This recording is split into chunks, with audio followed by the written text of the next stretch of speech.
વડીલા ફોજીનો પત્નીનો આશિક હોય એ ફોજીના બાપને જેમને તેમ મારે છે ને ફોજી કહે છે કે હું જઉં છું એટલે એનો બાપ ચિલ્લાય છે એટલે એને અવાજ આવે છે એટલે આર્યું તરત જ અંદર આવવા જાય એટલે ફોજીની પત્ની ત્યાં કણે આવે છે અને કહે છે કે તમે હજી ગયા કેમ નથી, પણ આ બાજુ એનો બાપ ચિલ્લાવા લાગે એટલે આરી ગરમ તાવી તો એના બાપના હાથ ઉપર મૂકી દે છે। પછી ફોજી કહે છે કે મને મારા પપ્પાનો અવાજ આવ્યો એટલા માટે હું અહીંયા કણે ઊભો રહ્યો। ત્યારે પેલી કહે છે કે અરે એવું કંઈ નથી, પપ્પાને ભૂખ લાગી છે ને તો ખાવાનું માગે છે એટલા માટે ચિલ્લાવા લાગ્યા હતા એટલે તમે જતા રહો અહીંયાથી હવે। એટલે એની પત્ની કહે છે કે ઠીક છે એટલે ફોજી ત્યાંથી જતો રહે છે।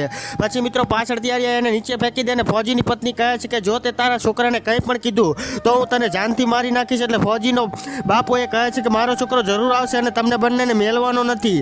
એટલું જ કહેતા એટલી વારમાં ત્યાં કણે ગેટ ખકડે છે અને ફોજી આવી જાય છે ને હવે આગળ ફોજીએ કર્યું એ જોવા જેવું છે, પણ એ જોતા પહેલા આજે રામ ભગવાનને કોઈ ઇગ્નોર ન કરતા વિડીયોને એક લાઈક કરી ચેનલ સબસ્ક્રાઈબ કરી દો અને કોમેન્ટમાં જય શ્રી રામ જરૂરથી લખી દેજો। લાસ્ટમાં મિત્રો એવું થાય છે કે ફોજી ત્યાં કણે આવી જાય છે અને આ બંનેને રંગિયાત પકડી લે છે અને પછી મિત્રો ફોજી ગુસ્સે થઈને આ બંનેને ઘરની બહાર કાઢી મૂકે છે।